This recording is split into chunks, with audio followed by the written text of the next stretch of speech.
আসসালামু আলাইকুম রহমতুল্লাহি ওবরাকাতুহু।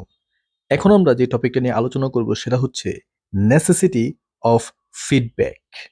ফিডব্যাক এর সাধারণ যে বাংলাটা আমরা জানি প্রতি উত্তর। আমরা যে মেসেজটা পাঠাই ওইটার বিপরীতে রিসিভার যেই রিয়াকশনটা দেয়, হয়তো কথার মাধ্যমে অথবা তার অ্যাক্টিভিটির মাধ্যমে, এটাই হচ্ছে ফিডব্যাক। এই ফিডব্যাকের নেসেসিটি মানে প্রয়োজনীয়তাটা কি? আয় হায়, প্রয়োজনীয়তা কি মানে? এটার প্রয়োজনীয়তাই তো সবচেয়ে বেশি। এটা ছাড়া কি কোনো কমিউনিকেশন সফল হতে পারে নাকি? তাই না? তো প্রাথমিক যে কথাবার্তাগুলো আপনারা লিখতে পারেন যে feedback is the final link in the communication process. Communication প্রসেসের ফাইনাল যেই ধাপটা সেটা হচ্ছে ফিডব্যাক। এই লিঙ্কের জায়গায় আপনারা স্টেপ শব্দটা ব্যবহার করতে পারেন চাইলে। এই ফিডব্যাক নিয়ে আরো কিছু কথা আপনারা লিখবেন। It puts the response of the receiver back into the process and complete the communication cycle.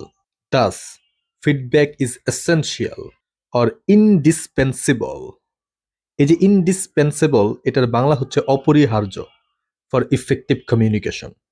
একটা কমিউনিকেশন ইফেক্টিভই হবে না যদি এই ফিডব্যাকটা না থাকে। এই জন্য এই ফিডব্যাকটা অনেক বেশি প্রয়োজনীয়। যে শব্দটা ব্যবহার করছে অপরিহার্য। আরো কিছু কথা এখানে লেখা উচিত সূচনা বাক্যে। If no feedback is received, the sender cannot be sure about the understanding of the receiver. যদি কোনো ফিডব্যাক নাই পাওয়া যায় তাহলে রিসিভার বুঝলো কি বুঝলো না সেটা ওই সেন্ডার কিভাবে বুঝবে, তাই না? এরপর এখানে জাস্ট ৫টা পয়েন্ট আপনারা দিতে পারেন। আর পয়েন্টগুলোর অ্যান্সারটা আপনারা টু দিয়ে শুরু করতে পারেন। যেমন প্রথম পয়েন্টটা, এক, আন্ডারস্ট্যান্ড রিসিভার্স ভিউ।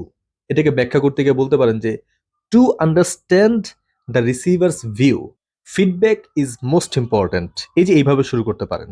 তারপর আরো কিছু কথাবার্তা আপনার স্ক্রিনে দেখতে পাচ্ছেন, এগুলো আপনারা লিখবেন। তারপর ২ নম্বর পয়েন্ট, কমপ্লিটিং কমিউনিকেশন প্রসেস। আবারও সেই টু দিয়ে শুরু করতে পারেন। To complete the communication process feedback is most important, feedback is indispensable, feedback is necessary. এই যে এই কথাগুলো লিখতে পারেন। তারপরে ৩ নম্বর, অ্যাচিভমেন্ট অফ গোল। আবারও সেই টু দিয়ে, to achieve the communication goal there must be a feedback. এই যে এইভাবে আপনারা বাক্য শুরু করতে পারেন। তারপরে ৪ নম্বর যে পয়েন্ট আপনারা দিতে পারেন, ইফেক্টিভ ডিসিশন মেকিং। এইখানেও আপনারা টু দিয়ে শুরু করতে পারেন। To make the decision effective there must be a feedback, অথবা a feedback is essential within the organisation. The feedback of employees help the top management in taking effective decision. ওই যে এমপ্লয়িগুলি তাদের ফিডব্যাক যদি না পায়, টপ ম্যানেজমেন্ট একটা ভালো decision কিন্তু নিতে পারে না, তাই না? তারপর সর্বশেষ ৫ নম্বর পয়েন্টে আপনারা দিতে পারেন যে pre request for further communication. দেখেন যে পরবর্তী যোগাযোগটা সংগঠিত হবে, যদি কোনো ফিডব্যাক না আসে তাহলে কিন্তু আর কোনো যোগাযোগ কন্টিনিউ হতে পারে না। পরবর্তী যেই কমিউনিকেশনটা কন্টিনিউ করার জন্য অবশ্যই ফিডব্যাক দরকার। আমি বললাম, সে কোনো রিপ্লাই দিল না, আয় হ্যাঁ আমি আর কি বলবো? বেহায়ার মতো কতক্ষণ মেসেজ দেওয়া যায় যদি কোনো ফিডব্যাক আমি না পাই? যেমনটা আমি আপনাদেরকে একের পর এক ক্লাস দিয়ে গেলাম, আপনাদের ভালো লাগলো নাকি খারাপ আমি তো জানিই না।